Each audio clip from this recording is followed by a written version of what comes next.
ملګرو امید ده چې تاسو ټول روغ جوړ یاست او ژوند مو ښه روان وي. د یو نوې ویډیو سره بیا ستاسو خدمت کې حاضر یم. نن په دې ویکند کې دلته د ملګرو سره چکر راغلی یو. ما سره ډاکټر مالک ستانیزی، سلیم مصلح، امرالله صافی، اجي صاحب او قاری صاحب هم ولاړ دي. یو ډېر ښه موقعیت دی، نو ما غوښتل چې تاسو ته یو ښه پیغام در ورسوو. لکه څرنګه چې تاسو ټول ملګرو ته معلومه ده دغه چینل نه موږ فرانسوي زده کړې ویډیوګانې جوړوو، د قانون په اړه ویډیوګانې جوړوو. دې سره موږ کوشش کوو چې داسې پیغامونه در ورسوو، داسې ویډیوګانې جوړ کړو تر څو زموږ وطنوالو ته ژوند ښه شي، ژوند کې اسانتیا راشي او مشکلات ټول حل شي. نو نن بیا هم موږ حاضر یو چې تاسو ته یو ښه پیغام در ورسوو. نو زه غواړم ډاکټر مالک ستانیزي نه چې هغه تاسو ته یو وړوکی پیغام درکړي. ډاکټر صاحب مختلفو موضوعاتو البته دا خبره کیږي، دا پکې موضوع پکې هغه نه ده، انتخاب نه ده. بالکل چې هر موضوع تاسو غواړئ. زه به دا وایم الله پاک فرمای وای قل سیروا فی الارض ثم انظر کیف کان عاقبة المکذبین.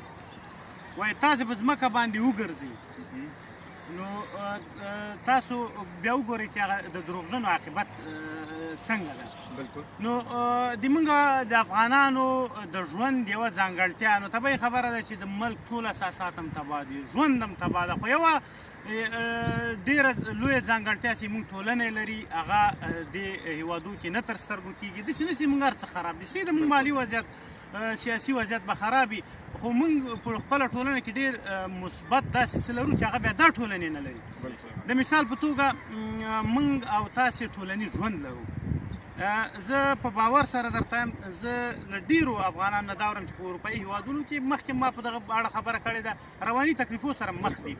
هغه یو عمده علت انزوا ده یا د تنهایي ژوند ده. ژوند کې باید چکر ته هم وخت ورکړل شي، سیر، سیاحت، تفریح ته، په څنګ کار کې مادیاتو ته د لاسته راوړلو لپاره. نو په دې اساس باندې یو عمده شی چې موږ له رواني امراضو نه ژغوري هغه ټولنیز ژوند ده. داسې یو بل سره کینو، یو بل سره چکر ووهو، وخاندو، مثبت فکر وکړو، تعمیري فکر وکړو، که نه تخریبي فکر هر څوک کوی شي.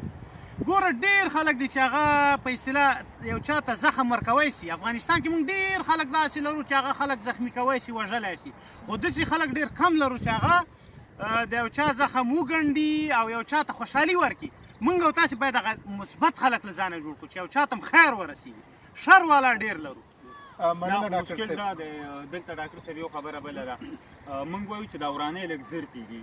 که کله د یو چیپ بنسټ او بنیاد کېښودل کېږي په دغه حالاتو کې چې دی هغه بنسټ بنیاد نقشه دی باندې وخت هم ډېر لګېږي، او چونکې که کله یو شی ورانول کېږي دا ډېر زر ورانېږي. نو دا یو ښه پیغام په دې وجه باندې دی هغه خلک چې تخریبي فکر لري او یا چې دی منفي ګرا دي هڅه وکړي په ځان دې کار وکړي. موږ باید په ځان کار وکړو، دغه منفي فکر باید بالکل مطلق د ځان نه لرې کړو. مثبت فکر کول چونکې ګران دي، دې کې شاید ځینې وخت کې سختي راشي، دغه مزل ته یا دغه مزل کول او هغه منزل ته ځان رسول چې دی یو څه ستونزمن تمامېږي. بالکل مننه. مسلم صاحب ډېره یو اساسي نقطې ته اشاره وکړه. ګورئ یو پل که چیرې موږ او تاسې وطن کې جوړوو که نه، په هغه کې په کلونو کار ته ضرورت لري، بشري قوې ته ضرورت لري، مادیاتو ته ضرورت لري، تر څو هغه ډیزاین شي، نقشه شي، هغه ته مواد راوړل شي، بیا هغه ترمیم شي، بیا جوړ شي، بیا د ګټې اخیستنې وړ وګرځي که نه. دا تعمیري فکر ده. خو که یو څوک خدای مه کړم تخریبي فکر ولري، یو ګړز سره هماغه د کلونو خواري یو ګړز سره تباه کړي. یعنې تخریب ډېر اسانه او تعمیر ډېر سخت ده.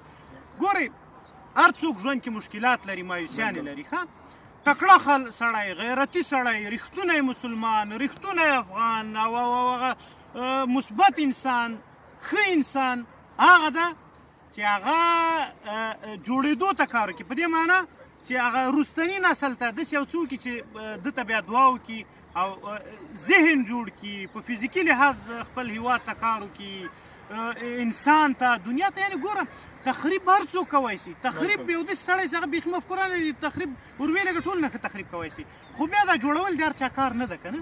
بل جوړولو باندې وخت لګېږي ډاکټر صاحب. بالکل.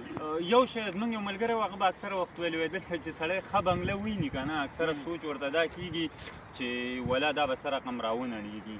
هغه د جوړولو فکر ورسره نه وي چې دا څومره په سختۍ باندې جوړه شوې ده او څومره په سختۍ باندې چې دی دا تر دې حده را رسېدلې ده.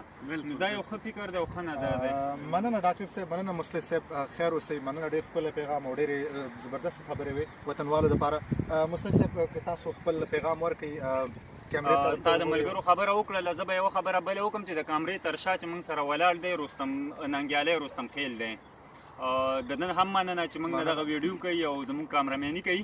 مهمه خبر دا د وطنوالو یو بله وطنوالو ته دا مهمه او اړینه ګڼمه د هغه ځای نه تاسو ته دا ملکونه ښه ښکاري دلته سهولتونه درته ښه ښکاري د دې ځای ژوند درته ښه ښکاري. اساسي خبره دا ده دلته چې دغه کم ښایستونه دي کومې ښکلاګانې دي دا مصنوي دي. دا زموږ په وطن کې چې دی طبیعي دي دا خدایي هلته دغه تخلیق شوی دی او دغه شانتې ښکلاګانې او هر څه لري. زموږ ډاکټر صاحب وختي یوه یادونه وکړه یوازینۍ کمزورتیا هغه دا ده چې موږ مثبت فکر نه لرو. موږ سره د وطن هغه اهمیت چې باید یو وطنوالي په زړه کې د وطن دپاره ولري هغه موږ سره نشته دی. یو مهمه پیغام چې زه تاسو ته درکول غواړم هغه دا دی چې خپل بچی په وطني مینه سمبال کړئ. دی چې کله رالویږي د ده په تربیه کې د ده په خټه او د ده په هغه ټول کل هر څه کې دا ور ونغاړئ چې دا وطن پر تاسو حق لري. دې وطن سره مینه ولرئ د دې وطن د ملي شتمنیو سره مینه ولرئ او د دې وطن سره مینه وکړئ. مننه مستشار ژوندی اوسئ ډېر زبردست پیغام و خیر اوسئ آباد اوسئ. امرالله صافی صاحب را سره دی. امرالله صاحب که تاسو غواړئ خپل پیغام ورکړئ د لیدونکو ته. مننه له ټولو ملګرو نه خاص ډول رستم خیل صاحب نه. درنو هیوادوالو لکه تاسو څنګه چې خبر یاست چې 2 ورځې وړاندې فرانسه کې د کرونا وایروس له امله نوي قوانین تصویب شول. دا قوانین نن وروسته د شپې له 9 بجو نه البته عملي کیږي. هر هغه څوک چې بغیر له کوم سند نه له کوره بیرون وځي که چیرې دوی سره سند نه وي دوی به د پولیسو له لوري نه په لومړي ځل 135 یورو جریمه سي. همدارنګه که په دویم ځل بیا دغه تکرار سوله تر 3,500 یورو په دریم ځل به تر 3,500 یورو او 6 میاشتو جریمې پورې. له ټولو هیوادوالو نه هیله کوم چې تاسو دا قوانین په ځان باندې عملي کړئ. خدای مه کړه چې داسې نه شي چې د جریمې سره مخ شئ او د نورو مشکلاتو سره مخ شئ. مننه صافي صاحب خیر اوسئ. مننه بیا هم د رستم خیل صاحب نه مننه چې کیمرې شاته ولاړ دی. مننه قاري صاحب مستي صاحب د ټولو حاجي صاحب نه او د قاري صاحب نه هم تر بل ویډیو مننه تا نه مننه. یو پیغام ملګرو بل در سره شریکوم ملا چینل لایک کړئ سبسکرایب کړئ د نورو ملګرو سره شریک کړئ. خبره به زموږ کومه دوستانو کمی خبرې وکړئ چې اوس کوي چې دا د هیرو نه باسي او ډېرې ښې خبرې وکړلې. د لباس په اړه که پیغام ورکړې د لباس په اړه کې به زه یو څه معلومات ورکړم. زموږ ډېر دوستان دي چې داسې مثال پریفیکچر شو او داسې غټه رسمي ادارې شوې نو کوشش کوئ چې د خپل لباس نه غلطه استفاده مه کوئ او کور کې صحیح اغوستلی شئ پارک ته وتلی شئ نو خلک درته په غلطه نظر ګوري. نو ما اوس خپله م اغوستي دي پارک ته دوستانو سره راوتي یو میټرو کارت چارج کوئ انداخ مو وهئ په کالو کې دغه شانتې ځینې مشکلات شته دي. دغه ستونزې باید موږ د خپل ځان نه لرې کړو تر څو موږ د نړیوالو ته د فرانسه میشتو ته د دغه ځای خلکو ته خپل تصویر چې دی په ښه شکل وړاندې کړو. مهذب خلک ورته مهذب خلک او بیا یو مهذب بالکل. مننه کوو ملګرو. مننه خیر اوسئ. تر بل ویډیو پورې ښه وخت ملګرو په مخه